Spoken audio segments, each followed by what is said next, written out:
Good evening. Thank you for joining us. People are showing their love for a Carlisle family after a woman was killed in a crash over the weekend. The Polk County Sheriff's Office says Emily Woolsey died early Sunday morning after losing control of her car along Southeast Vandalia. KCCI's Kayla James spoke with some of Woolsey's loved ones tonight.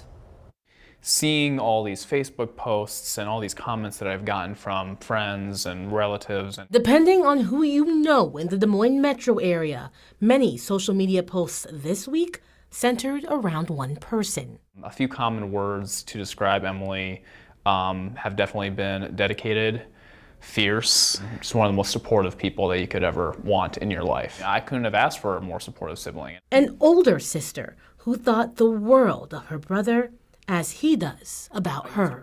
Before moving to Des Moines in 2020, I worked as a cruise ship musician when her first kid was born, and I was missing so much of that upbringing. So Paul moved back to be here for his sister Emily Woolsey, their mom, Emily and her husband Nick's kids. As a mother, she was always at all of her kids' sporting events. All people Emily loved dearly. I was in Chicago at Sunday morning. I woke up and I saw that I had a missed call from Nick at around like 3:30 in the morning, and then also a voicemail from my mom. Paul says Emily was driving home from the state fair when the crash occurred.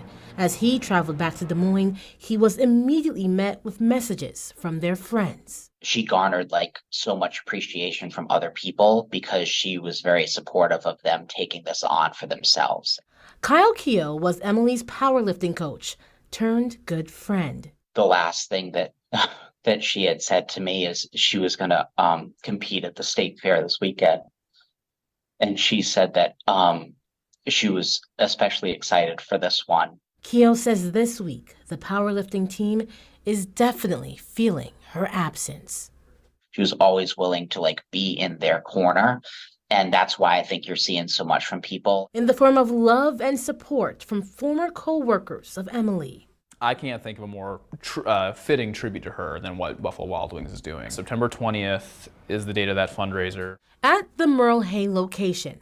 And more love and support came from dear friends like Jamie Lacona, who wasn't ready to speak, but shared pictures showing her love for her dear friend and the times they had. She cared about nothing more than making sure that everyone around her was happy and taken care of. Paul tells us they're seeing everyone's messages and the family is so appreciative of the love being sent their way. We'll have information up on our website shortly on ways people are helping and how you can help if you want to. Now, it's important to note, Paul says the family has not released an obituary yet. He believes that will be up by Monday and they'll have celebration of life information. Now, earlier this week, we received a couple of emails from people who knew Emily. One mentioned confusion over what they believe were, quote, bot-generated articles and obituaries circling around. This is a look at one of those links we found. I wanted to restate again, the family will not have an obituary out until Monday. These and others that you may have seen are not approved by them.